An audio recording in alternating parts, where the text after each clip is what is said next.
say the final goodbye to a great friend, Charles Reuben Bennett.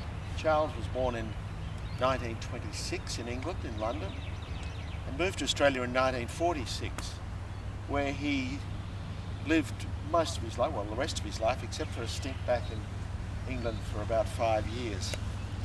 He died last week on the 19th of March 2013, and he loved punting, he loved the races, he loved the Melbourne Cup. He came here every year he could, natty dressed that he was, fashionable, the best shoes, the best hat, the best jackets. He drank the best champagne, only Veuve Clicquot for Charles, and only Chivas Regal Scotch. Today we're here to deliver his ashes to a spot that I'm sure he would have been happy about. In fact, I'd even say excited about, that he would have his ashes buried at the winning post, or scattered at the winning post, at Flemington Racetrack, the home of the Melbourne Cup. So we're gathered here on this beautiful day of 4th of April to scatter his ashes and say a few words. I will read a small poem about Charles, written by John Nelson, a friend of his and fellow punter, that I think sums up Charles's life rather well. So before I do that, I'll just step ahead and get the poem. I just want to read this. This was written by John Nelson on the occasion of Charles's funeral. At Flemington that November day, in his Armani suit, silk tie, gloves and gleaming shoes, and a Cupra hat to boot. The year was 1981, and he fancied just a dash. Trained by Tommy Smith it was, certain to get the cash.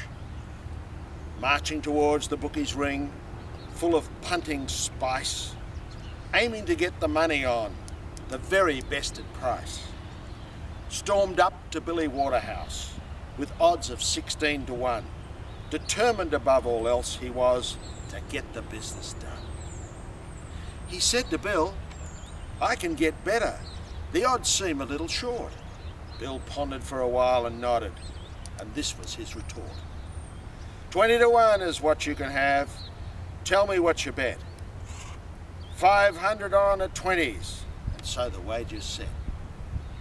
Said Bill, you know of course you'll lose. This horse just cannot stay.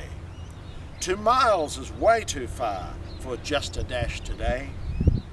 Come back when the race is run and you'll see that I am right. Watch him slow after 10 furlongs as he loses all his fight. I'll be back, the punter says. He's better than you think. When he wins, 10 grand I'll get. I'll buy you all a drink. He'll drop out last and make his run, and just before the turn, just how good this horse is, you will quickly learn.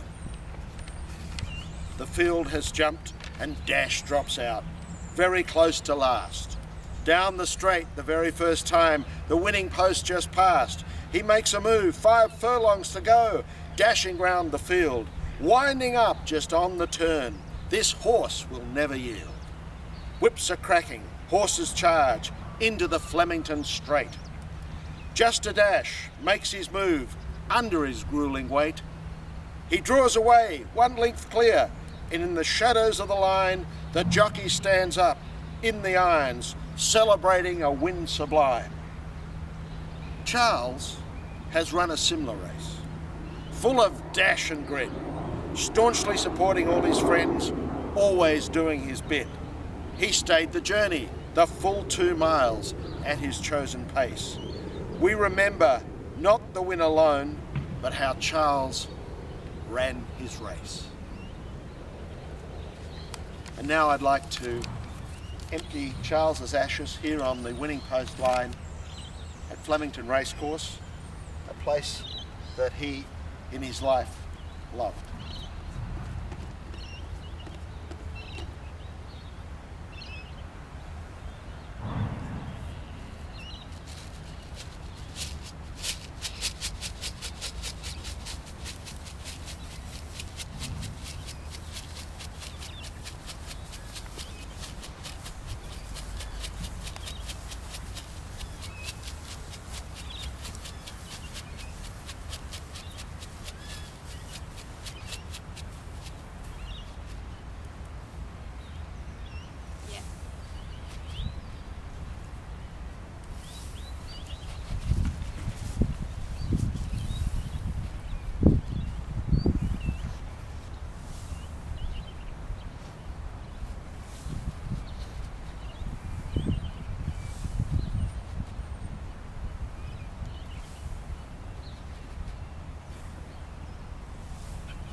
Vale Charles,